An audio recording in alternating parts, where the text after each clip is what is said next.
4 لاکھ تنخواہوں والے آدمی میں جانتا ہوں جن کا ابا ان کو شادی نہیں کرنے دے رہا کہ پہلے اسٹیبل تو ہو جاؤ بیٹا. کیا مطلب؟ ابے تو ریٹرن تو کر, اس کے بعد ہم دیکھیں گے. مجھ سے رابطہ کیا, میں نے کہا شادی کر, بچہ ہو جائے گا, ابا کو بتا دے ہو گیا ہے. ہاں یہ باپ کو حق ہی نہیں ہے یہ روکنے کا بھائی. پھر میں نے ہی نکاح پڑھایا اسے, میں نہیں پڑھایا نکاح. پہلا جو میں نے بیرون ملک نکاح پڑھایا وہ اس طرح کا پڑھایا ہے. میرا جو پہلا دبئی کا سفر ہوا تھا نا, فرسٹ ٹائم جب میں دبئی گیا ہوں, تو کسی ایسے آدمی کا نکاح پڑھانا تھا. تو دبئی میں اس نے کینیڈا میں لڑکی سے رابطہ ہوا, دونوں ایک دوسرے شادی کرنا چاہتے تھے. ابا نے کہا کہ جب تک تیری تنخواہ اتنی نہیں ہو جائے گی تو اس وقت تک شادی کا سوال بھی مت کرنا, کیونکہ ابھی تو اتنا صرف 4 لاکھ, وہ بھی آج سے 10 سال پرانی بات ہے. صرف کتنے لاکھ؟ اس زمانے میں بھی 4 لاکھ بہت تھے. یہ تو کوئی ارننگ ہی نہیں ہے ایکچولی, یہ تو کچھ بھی نہیں ہے بیٹا. اب کیا کر رہے ہو یار تم؟ کس کی باتیں مولویوں کی باتوں میں آ رہے ہو؟ اسٹیبل تو ہو جاؤ, اپنے پاؤں پہ کھڑے تو ہو جاؤ. تو مجھے کہا یار مفتی صاحب میں بیٹھا ہوں, میں فیس بک پہ چیٹنگ ہی کرتا رہوں لڑکیوں سے بیٹھ کے, کیا ہیں؟ تو میں نے کہا کما رہے ہو؟ اس نے کہا کما رہا ہوں. میں نے کہا ہمارے تو ہم تو 5,000 جو کما رہے ہیں اس کا بھی پیکیج ہے ہمارے پاس, جو 10,000 کما رہا ہے اس کا بھی پیکیج ہے. 5,000 والے کو ہم کہتے ہیں ایسی لڑکی سے شادی کرو جس کے ابا 2,500 کما رہے ہیں, وہ ٹھا کر کے تمہیں دے دے گا اپنی بیٹی, کہے گا میرے سے تو زیادہ اچھا کھلا لے گا نا. یا تمہاری اگر 5,000 ہے تو ایسی جگہ شادی کرو جس کی 6 بیٹیاں اور ابا کی تنخواہ 5,000 ہے, وہ تمہیں دے دے گا. اس کے 5,000 6 بچیوں میں ڈیوائڈ ہو رہے ہیں. وہ کہے گا یار وہ کھائے گی, دنیا میں سب سے بڑے غریب آپ تھوڑی ہیں. تو میں نے کہا ہمارے پاس تو بہت سارے پیکیج ہیں, 4 لاکھ کے تو زبردست, اور رشتہ بھی ہے آپ کے پاس. تو انہوں نے مجھے دبئی کا ویزا لگوایا, میں چلا گیا. میں نے نکاح پڑھایا, نادرا سے رجسٹرڈ کروایا اس نکاح کو. اب جب پتہ چلا, اب چونکہ پرانا قصہ ہو گیا, پتہ نہیں چلے گا ان کے ابا کو. میں بھی اتنے عرصے بعد اس لیے سنا رہا ہوں تاکہ میں پکڑا نہ جاؤں. دوسروں کی شادی ہو رہی ہے, پکڑے ہم جا رہے ہیں, کیا فائدہ. اپنی شادی میں پکڑا جائے تو چلو, بیوی بھی ملی پکڑا بھی گیا, پٹے کچھ سمجھ میں آتا ہے نا. شادی تم کر رہے ہو, پکڑے کون جا رہے ہیں؟ ہم جا رہے ہیں.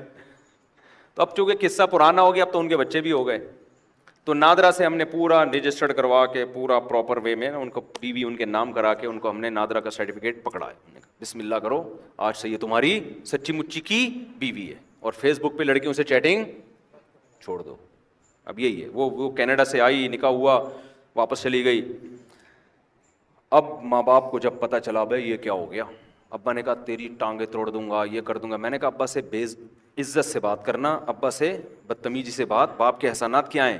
زیادہ ہیں, لیکن اللہ پہلے ہے. شادی کس کا حکم ہے؟ ہم جو شادی کرتے ہیں ابا کے کہنے سے کی وجہ سے تھوڑی کرتے ہیں, اللہ کے کہنے کی وجہ سے کرتے ہیں. تو میں نے کہا اب آپ نے یہ کرنا ہے کہ ابا کو, نادرا کا اماں کو بھی, اور لڑکی کی بھی اماں نہیں راضی ہو رہی تھیں. وہ کہہ رہی تھی ایکچولی, وہ لڑکی 24 سال کی ہو گئی, اس کو کہنا ایکچولی کہ تم ابھی کینیڈا میں اپنے فیوچر, ایکچولی تم نے بھی یہ کرنا ہے, ایکچولی یہ کرنا ہے, ایکچولی وہ کرنا ہے. ایکچولی کر کے لڑکی کا بھی بیڑا ابے کرتا رہے گا. شادی کے بعد نہیں پڑھ سکتی کیا؟ کس نے پابندی لگائی ہے؟ بلکہ شادی کے بعد اور آسان ہے پڑھنا, کیونکہ اب خرچہ کون اٹھائے گا؟ فیسوں کا شوہر اٹھائے گا خرچہ. اس کی بیوی ہے, وہ پڑھائے نہ پڑھائے, وہ آپس کی انڈرسٹینڈنگ ان کی. تو لڑکی کی اماں بھی نہیں راضی تھیں. اب تو میں نہیں کراتا ایسے نکاح جہاں لڑکے کی اماں راضی نہ ہو, کیونکہ اس میں سائڈ افیکٹ بھی ہیں بہت سارے اس کے. لڑکا بعد دفعہ الو بنا رہا ہوتا ہے لڑکی کو. وہ تو خیر میرا جاننے والا تھا, مجھے پتا تھا الو نہیں بنا رہا. تو لڑکی کی اماں کو پتا چلا, لڑکی کے ابا کو پتا چلا. انہوں نے کہا ہم نہیں مانتے اس شادی کو, ہم اس شادی کو نہیں مانتے. میں نے کہا نادرا کا سرٹیفکیٹ دکھا دو کہ تمہارا باپ بھی مانے گا. نادرا کا نا جو ڈاکومنٹ بنتا ہے بہت پکا ہوتا ہے, پوری دنیا میں ایکسیپٹیبل ہے, وہ پوری دنیا میں وہ مانا جاتا ہے. میں نے کہا اب ان سے بولو کہ تمہارا, یعنی ان کو, یہ تو میں ویسے ہی کہہ رہا ہوں نا, میرے ابا تھوڑی تھے وہ, ان کو میں نے نہیں کہا کہ ان کو بولنا کہ ابا تمہارا باپ بھی مانے گا. میں نے کہا تمیز سے بتا دو ایکچولی یہ ہے ہمارے پاس. لیکن وہ دونوں عقل مند تھی, دونوں پارٹیاں. لڑکی کے والدین نے بھی کہا, لڑکے کے والدین نے بھی کہا یار اب ہو گیا ہے کام, پکا کام ہو گیا ہے, نادرا سے سرٹیفکیٹ بھی بن گیا ہے, تو اب بدنامی سے بچنے کا بہتر طریقہ یہ ہے کہ اب ایک جھوٹی موٹی کا بھی نکاح کر لو.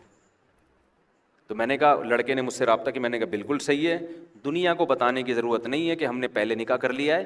دنیا کو یہی بتاؤ کہ میرے ماں باپ گئے تھے لڑکی والوں کے ہاں, استخارہ نکالا تھا, لڑکی والوں نے بہت عزت دی, انہوں نے کہا بالکل. لڑکی بھی راضی نہیں ہو رہی تھی, نہیں مما ابھی میں نے شادی نہیں کرنی. جو شریف لڑکیاں ہمارے ہیں وہ سمجھی جاتی ہیں جو اس طرح کی باتیں کر رہی ہوں.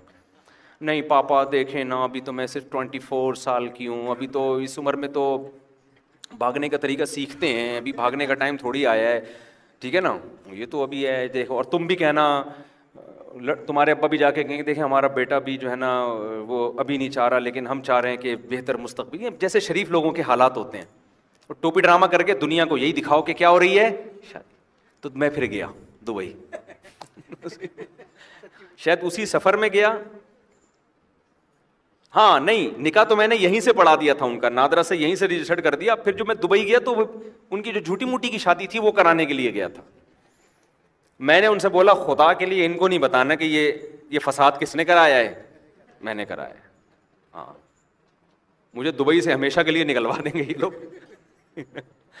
تو میں وہاں گیا, پھر میں نے جا کے ان کا سچ جھوٹی موٹی کا نکاح پڑھایا. لڑکی والے بیٹھے, ایسے لگ رہا ہے جیسے ماں باپ دونوں کے بہت, لیکن عقل مند تھے وہ, عقل مند تھے. بے وقوف ہوتے تو تلواریں نکال لیتے اور طلاقیں دلواتے.